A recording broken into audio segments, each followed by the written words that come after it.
Welcome back to Divan's Biology. In this video series on photosynthesis, we have already covered light reactions as well as in the dark reactions हम cover कर चुके हैं C3 pathway, C2 pathway and C4 pathway.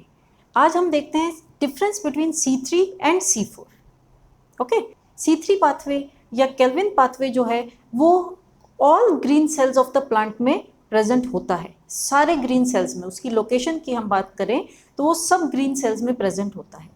While C4 pathway की बात करें तो वो हमें मीजोफिल सेल्स में ही मिलेगा. मीजोफिल सेल्स में हैच एंड स्लैग पाथवे या फिर C4 पाथवे होता है, वाइल बंडल शीथ सेल्स में फिर से केल्विन साइकिल ही आती है. Okay, is it clear? C3 pathway जो है वो हर ग्रीन सेल में मिलता है, लेकिन C4 पाथवे जो है वो पर्टिकुलरली मीजोफिल सेल्स के क्लोरोप्लास्ट में ही हमें मिलता है. The second is the carbon dioxide acceptor. The first carbon dioxide acceptor जो C3 साइकिल में है वो है RUBP, राइबोलोज 1,5 bisphosphate. While C4 pathway जो है वो अपने आप को दो अलग अलग ऑर्गेनल्स में कंप्लीट कर रहा है, इसलिए उसमें जो कार्बन डाइऑक्साइड एक्सेप्टर हैं वो भी दो हैं. मीजोफिल में phosphoenolpyruvate is the carbon dioxide acceptor, while bundle sheath cells में ribulose bisphosphate is the carbon dioxide acceptor. क्यों? क्योंकि बंडल शीथ सेल में केल्विन साइकिल ही होती है. Right. The third one is first product जो बनता है, जो C3 साइकिल में फर्स्ट प्रोडक्ट बनता है. हमने इसको C3 क्यों कहा था? क्योंकि इसका जो फर्स्ट प्रोडक्ट बना था वो 3 कार्बन कंपाउंड था. कौन सा? Phosphoglyceric acid. राइट. और C4 में जो फर्स्ट प्रोडक्ट बनता है that is oxaloacetic acid, लेकिन स्टेबलाइज्ड जो प्रोडक्ट होते हैं वो होते हैं malate and aspartate. Oxaloacetic acid जो है वो 4 कार्बन कंपाउंड है. The next one is Kranz anatomy. C3 plants में एब्सेंट होती है. C3 प्लांट्स में क्रान्स एनाटॉमी जो है वो एब्सेंट होती है. क्रान्स एनाटॉमी मैंने आपको समझाया था C4 पाथवे जब हमने किया था, तो उसमें क्रान्स एनाटॉमी क्या होता है कि जो मीजोफिल सेल्स हैं वो सराउंड करते हैं बंडल शीथ सेल्स को. कौन से bundle sheath sales? Means vascular bundle के आसपास एक सेल्स की लेयर होती है, उसको हम बंडल शीथ सेल कहते हैं, और उसके आसपास मीजोफिल सेल्स जो हैं वो उनको बंडल शीथ सेल्स को सराउंड करते हैं. तो इस टाइप की जो पर्टिकुलर एनाटॉमी है उसको हम क्रान्स एनाटॉमी कहते हैं. वाइल नॉर्मली जो प्लांट्स में होता है, नॉर्मली ग्रीन लीफ, किसी भी ग्रीन लीफ को अगर वो C4 प्लांट नहीं है तो उसकी ग्रीन लीफ की जब हम एनाटॉमी देखते हैं तो उसमें सबसे ऊपर अपर एपिडर्मिस आता है, उसके बाद एक सिंगल लेयर में मीजोफिल पेलिसेड सेल्स आते हैं, उसके बाद नीचे वेस्कुलर बंडल है और वेस्कुलर बंडल के आसपास ऐसे ही रैंडमली अरेंज्ड स्पॉन्जी सेल्स होते हैं, वो भी मीजोफिल सेल्स हैं, और फिर नीचे लोअर एपिडर्मिस आती है. जस्ट बहुत ही सिंपल सा अगर हम एनाटॉमी देखें तो C3 प्लांट्स में ये एनाटॉमी होती है. वाइल C4 प्लांट्स में मैंने आपसे क्या कहा कि बंडल शीथ सेल्स के आसपास, वेस्कुलर बंडल के आसपास बंडल शीथ सेल्स होते हैं और बंडल शीथ सेल्स के आसपास मीजोफिल सेल्स जो है उसको प्रॉपरली सराउंड करते हैं. राइट. अब ये जो है इस टाइप की एनाटॉमी को कहते हैं क्रान्स एनाटॉमी, जो सिर्फ C4 प्लांट्स में हमें मिलती है, C3 प्लांट्स में हमें नहीं मिलती है. नेक्स्ट इज RUBP और केल्विन साइकिल एंजाइम्स जो हैं, ये हमें सारे C3 प्लांट्स जो हैं उनके सारे ग्रीन सेल्स में हमें RUBP और केल्विन साइकिल के एंजाइम्स मिलते हैं. वाइल C4 प्लांट्स जो हैं उनमें हमें बंडल शीथ सेल्स में RUBP एंड C3 के एंजाइम्स मिलेंगे. अगेन मैं रिपीट कर रही हूँ, बिकॉज बंडल शीथ सेल्स जो हैं उनमें क्या होता है, बंडल शीथ सेल्स में केल्विन साइकिल होती है, इसलिए केल्विन साइकिल और उसका जो कार्बन डाइऑक्साइड एक्सेप्टर है वो हमें बंडल शीथ सेल्स में मिलता है, वाइल मीजोफिल सेल्स में हमें C4 एंजाइम्स मिलते हैं. राइट. अब C3 प्लांट्स जो हैं उनको ऑप्टिमम टेम्परेचर कौन सा चाहिए? C3 प्लांट्स, ये जो हम देख रहे हैं ये C3 प्लांट्स का है. C3 plants and C4 plants के बीच में हम डिफरेंस देख रहे हैं. तो C3 प्लांट्स जो हैं उनको ऑप्टिमम टेम्परेचर फोटोसिंथेसाइज करने के लिए 10 to 25 डिग्री सेल्सियस के बीच में चाहिए. राइट. और C4 प्लांट्स जो हैं उनको प्रॉपरली फोटोसिंथेसाइज करने के लिए 30 to 45 के बीच में टेम्परेचर जो है वो उनके लिए एक्सेप्टेबल है. Next is maximum light intensity. जो मैक्सिमम लाइट इंटेंसिटी जिसमें फोटोसिंथेसिस प्रॉपरली कर सकते हैं C3 प्लांट्स, वो कौन सी है? 1000 to 1200 फुट कैंडल्स. और इसके बाद C3 प्लांट्स अगर इससे ज़्यादा लाइट इंटेंसिटी हो जाती है तो C3 प्लांट्स जो है वो इनइफेक्टिव हो जाते हैं फोटोसिंथेसाइज करने के लिए. सो इनमें ये जो 1000 to 1200 फुट कैंडल्स है, ये इनकी सेचुरेशन इंटेंसिटी है, वाइल C4 प्लांट्स की कोई सेचुरेशन इंटेंसिटी होती नहीं है, वो इवन फुल सनलाइट में भी अच्छे से फोटोसिंथेसाइज कर सकते हैं। Okay, the next one is C3 cycle can reduce carbon dioxide concentration around the plants to only 50 ppm।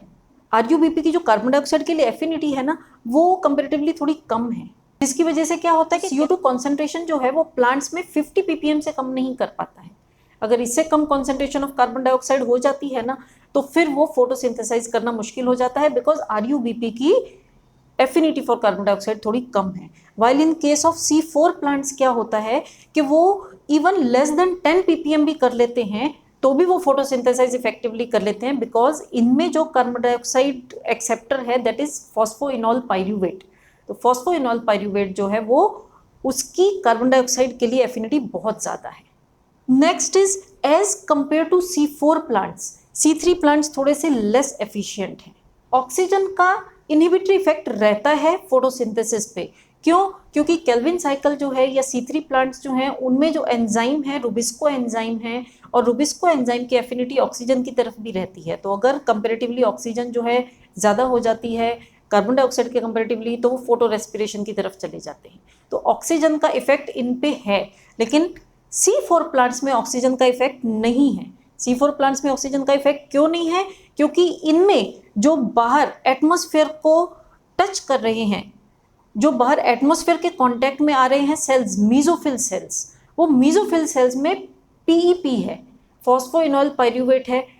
Enzyme कौन सा है? Phosphoenol pyruvate carboxylase. तो वो खाली कार्बन डाइऑक्साइड ही एक्सेप्ट करता है, इसलिए उस पर ऑक्सीजन का कोई असर नहीं होता है। करेक्ट। ऑक्सीजन वाला काम कहाँ पे आता है? जो रुबिस्को है वो बंडल शीथ सेल्स में है, और बंडल शीथ सेल्स जो है वो डायरेक्ट एटमॉस्फेयर के तो कांटेक्ट में ही नहीं है। बंडल शीथ सेल्स में ये लोग क्या करते हैं? बंडल शीथ सेल्स में ये प्लांट क्या करते हैं? ये कार्बन डाइऑक्साइड को और ज़्यादा बढ़ा देते हैं और ज़्यादा कॉन्सेंट्रेट कर देते हैं इन बंडल शीथ सेल्स। कैसे? जो भी C4 कंपाउंड आता है वो डीकार्बोक्सिलेज हो जाता है और C3 में कन्वर्ट होकर कार्बन डाइऑक्साइड रिलीज कर देता है। तो बेसिकली जहाँ पे रुबिस्को प्रेजेंट है in case of C4 plants, वहाँ पे जहाँ पे रुबिस्को प्रेजेंट है उधर कार्बन डाइऑक्साइड का कॉन्सेंट्रेशन पर्पसली बढ़ा दिया जाता है। करेक्ट। इसलिए इनकी जो यील्ड है वो as compare to C3 plants, C4 plants की यील्ड जो है वो ज़्यादा अच्छी रहती है, और C3 प्लांट्स की यील्ड जो है वो कंपेरेटिवली कम हो जाती है, क्योंकि उनके ऊपर ऑक्सीजन का भी इफेक्ट आता है, और इसमें ऑक्सीजन की वजह से इसमें फोटो रेस्पिरेशन के भी चांसेस रहते हैं। तो फोटो रेस्पिरेशन की वजह से इनकी यील्ड जो है वो रिड्यूस हो जाती है, और C4 प्लांट्स ने तो अपना अरेंजमेंट ही ऐसा किया है कि उसके ऊपर फोटो रेस्पिरेशन वाली साइकिल उसके अंदर जा ही नहीं सकती। वाई? बिकॉज फोटो रेस्पिरेशन जो है वो कब आता है? जब प्लांट ने ऑक्सीजन एब्जॉर्ब कर ली होती है, जबकि उसको क्या एब्जॉर्ब करना है? Carbon dioxide. C3 प्लांट्स के साथ ये प्रॉब्लम है कि इनके पास जो रुबिस्को एंजाइम है वो कार्बन डाइऑक्साइड ऑक्सीजन दोनों लेने के लिए तैयार है, तो अगर ऑक्सीजन है तो वो ऑक्सीजन भी ले लेता है। लेकिन इन्होंने अपना C4 प्लांट्स ने अपना अरेंजमेंट ऐसा किया है कि वो ऑक्सीजन को अवॉइड ही कर देते हैं। कैसे? उनके जो बाहर जो सेल्स हैं, मीजोफिल सेल्स हैं, उसमें फॉस्फोइनॉल पाइरूवेट कार्बोक्सिलेज होता है, राइट? तो एटमॉस्फेयर के कांटेक्ट में कार्बोक्सिलेज एंजाइम ही आता है, फॉस्फोइनॉल पाइरूवेट ही आता है जो कार्बन डाइऑक्साइड एक्सेप्ट करेगा, वो ऑक्सीजन एक्सेप्ट करेगा ही। करेक्ट। इसलिए C4 प्लांट्स की यील्ड ज़्यादा होती है, C4 प्लांट्स में फोटो रेस्पिरेशन नहीं हो सकता है, और उस पर दूसरी लैंग्वेज में क्या कहेंगे? ऑक्सीजन का इफेक्ट जो है वो इनहिबिटरी इफेक्ट जो ऑक्सीजन का है वो इसमें नहीं होता है। तो C3 और C4 प्लांट्स में अगर आप डिफरेंस बिटवीन समझ जाते हैं तो यहाँ पे बहुत सारे इंपॉर्टेंट क्वेश्चंस ऐसे निकलते हैं जो किसी भी टाइप के एग्जाम्स में आ सकते हैं। इम्पॉर्टेंट इसमें क्या आता है? इम्पॉर्टेंस ये आता है कि CO2 जो एक्सेप्टर है, CO2 एक्सेप्टर C3 प्लांट्स में CO2 एक्सेप्टर एक ही है। कौन सा? RUBP। यहाँ पे C4 प्लांट्स में कार्बन डाइऑक्साइड एक्सेप्टर 2 है, right? Phosphoenol pyruvate and RUBP। दूसरा इंपॉर्टेंट हमारा क्या है? इनका फर्स्ट प्रोडक्ट फॉस्फोग्लिसरिक एसिड है, और C4 प्लांट्स का फर्स्ट प्रोडक्ट जो है वो ऑक्सैलो एसिटिक एसिड है। थर्ड इंपॉर्टेंट क्वेश्चन क्रान्स एनाटॉमी के बारे में आता है। आपको क्रान्स एनाटॉमी सिर्फ वर्ड ही याद रखना जरूरी नहीं है, क्रान्स एनाटॉमी में क्या चेंजेस हुए हैं वो याद रखने, वो समझने भी जरूरी है। नेक्स्ट इंपॉर्टेंट पॉइंट आ जाता है कि कहाँ पे कौन से एंजाइम्स प्रेजेंट हैं। आपको पता है एंजाइम्स के बिना कोई भी रिएक्शन कैटेलाइज नहीं होता, इसलिए एंजाइम्स याद रखना बहुत ज़रूरी है।